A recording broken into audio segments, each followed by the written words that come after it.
All right. YouTube, what it do, loved ones? You know the motto. If you can, after the story, go over there, hit us with a like, which is the thumbs up, and that'll let us know we kicking our stuff.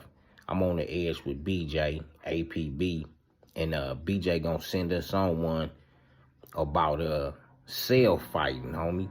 You know how should one kind of maneuver? Want some techniques and feet movement, plantation that one can use if he ever is stuck in that situation where you got to kind of like protect yourself.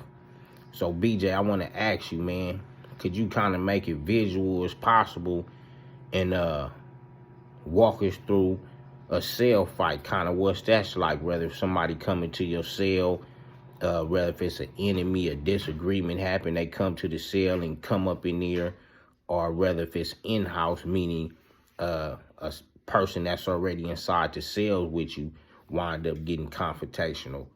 Can you tell us what that's like? First of all, I want to say peace and blessings to everybody and thank y'all for tuning in. And I hope everybody enjoy this segment and take the knowledge and learn from it. Well, the most thing about a cell fight, it depends on like what prison or what county jail or whatever you at. The main thing that's different is like some cells is like small and some is big. And when you go to the smaller cells, it's like really not no room. Like, so a lot of things you got to learn through practice, Most week fighting is a skill that you have to practice. And in the cell, when you're in the cell, it's like a lot of metal. You got the table, you got the stool, you got the lockers. So when you in there fighting, y'all just in that little runway. Basically toe to toe. There ain't no bobbing and weaving. And when you get in that setting, the main thing you got to worry about is not getting hit where it'll hurt you. Because if you get hit, like say you get knocked out or something, you might fall and hit your head on something and be dead. That's one of the things that can happen in a lot of cell fights, accidental murders, because a dude might get hit and the other dude move out the way and he crash into the toilet or something and break his neck.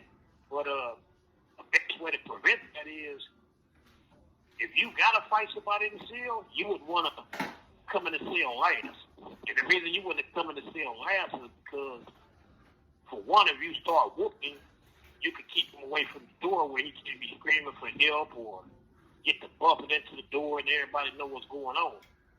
Then you would always want to squat. If you want to decide where you come in the cell at, the reason you squat is because if you squatting, all your power comes from your legs when you throw your punches. It comes from your legs, your shoulders, your back arm, and your forearm. So if you squatting, it makes it hard for the person to try to wrestle you or really like deliver a punch. Like if you shorter than him and then you squat lower, he got to throw punches down.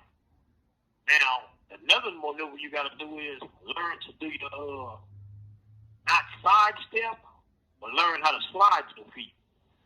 And the way that you slide your feet is how you slip in the punch. Like say somebody right-handed, 90% of people is right-handed. So you should always be able to block that right. You should always be able to know if a person is right-handed, get on his right. That way he can't hit you. Always, when a punch is thrown, always cut to the right instead of going to the left. But when you go to the left, you go into a strength.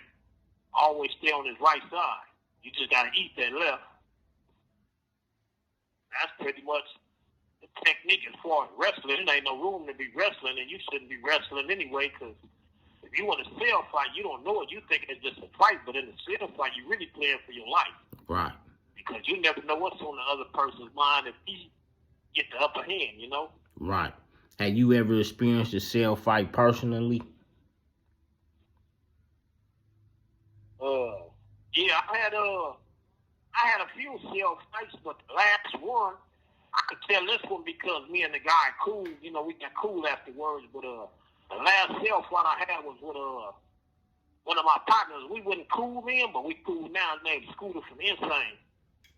And when we had that cell fight, it was like some kid shit. It was like basically over ego, and I let my ego get big because he talked it to me in a way that I felt the standards that I put myself in, the character. This call and your telephone number will be monitored and recorded.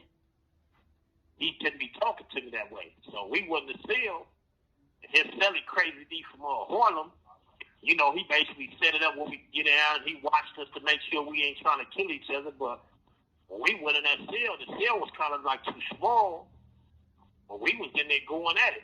And we decided, like, we just going to go by the sink and play jaw. Whoever win, win. And when we went by the sink, he ended up busting my nose. You know, he get off a good one.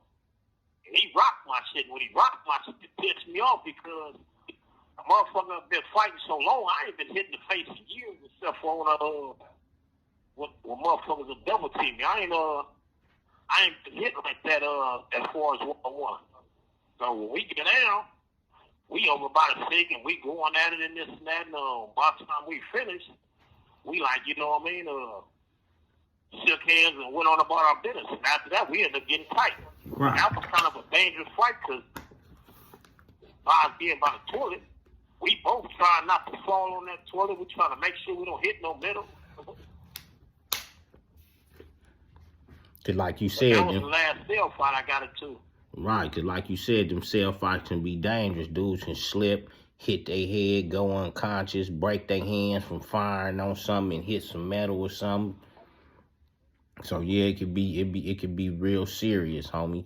And that's kind of what I wanted to give some of the youth that never experienced that cell fight, kind of how it is in that close quarters of it. So just say, suppose one get knocked out, he get whooped on. How do the next person revive that person and get him up out the cell or seek him some attention to make sure he's in a better condition or something? How do that go? Have you had experience with witnessing something like that or something? Well, most of the times, like, if I heard of the person in the cell, like we fighting and I end up knocking him out or something, I always catch him. Like, once I see he finna go, even if I dislike him or I call him my enemy, I always catch him. Like, if I see him finna go, I catch him. And when he come to, I be holding him because all he remember, when you get knocked out, all you remember was what you last was doing. So when you come to, you don't know that it's over with. So when you come through, you just start swinging wildly. So every time I did that, I always held him and let them know who I was. And once they snap back, I'm like, man, you straight? You know, you good? And I help them watch up or whatever, talk to them or whatever.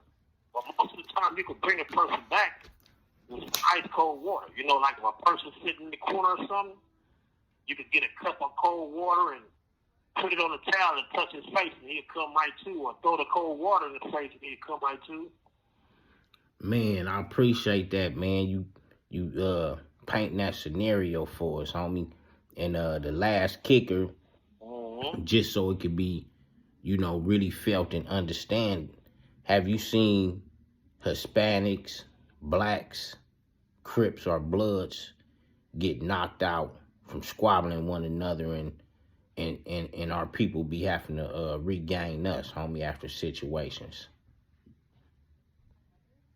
Repeat that question because I didn't really hear you. Right, Repeat the question because I didn't hear you. Okay, I said, have you ever witnessed any Hispanics get knocked out, blacks or Crips or Bloods get knocked out, and they homies or people's got to regain them to conscious?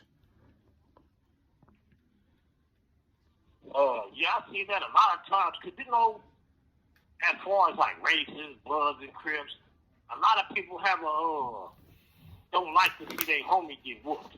Right. Period. Especially, they don't mind like when it's a DP and everybody from the same hood and agreements, but when it comes to like somebody outside, that's one of like most embarrassing things to a person. Even though we all know we can't win it all, it just be like embarrassing because the homie might have been putting it on thick, running his mouth, and then he go in there and get down. And when he get down, the other dude probably can't believe he did it, so he gets to bragging about it. He's like, oh, I got him.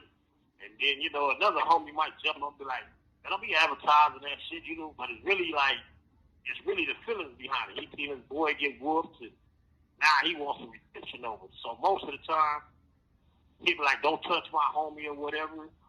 So me, when it was me, I always had to respect. You know, if a person was there, I'd be like, hey, man, your homie right here, you know, help me get him up out of here, or help, or, you know, come get him.